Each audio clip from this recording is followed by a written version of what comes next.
So we're going to start by brining the chicken, but don't worry, this is a quick and easy brine that still works wonders.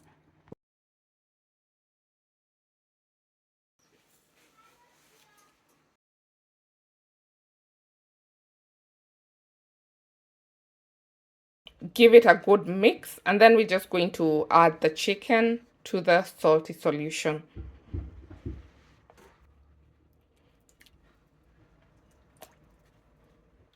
So we're just going to allow this to soak for 10 to 15 minutes, but you can go longer if you prefer. We're just going to combine the spices while the chicken is brining.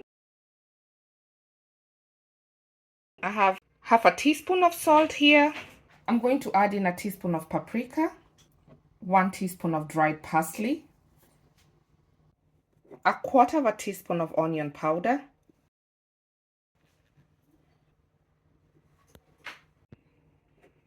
and half a teaspoon of garlic powder. And then you just want to combine the spices.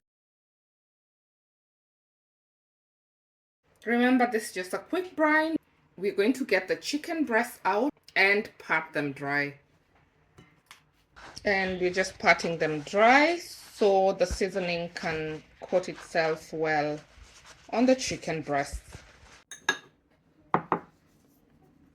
Brush the chicken breast with melted butter or olive oil, not forgetting the other side.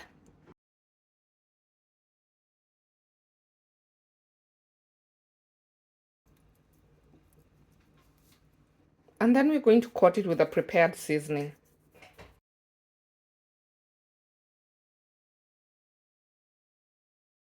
Brush your air fryer basket with cooking oil. You can also use air fryer silicone liners or paper liners if you prefer.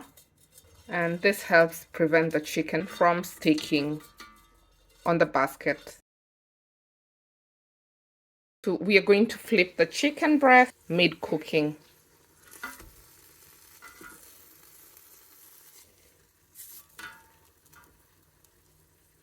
Once you flip, you can brush with any remaining butter or olive oil, as well as top with any remaining seasoning.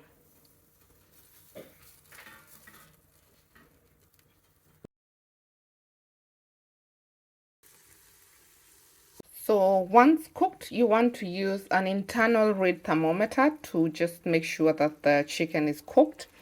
It should have a minimum internal temperature of 165 degrees Fahrenheit or at least 74 degrees Celsius.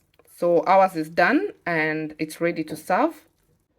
Before serving, you want to allow the chicken breast to rest so you don't lose any juices.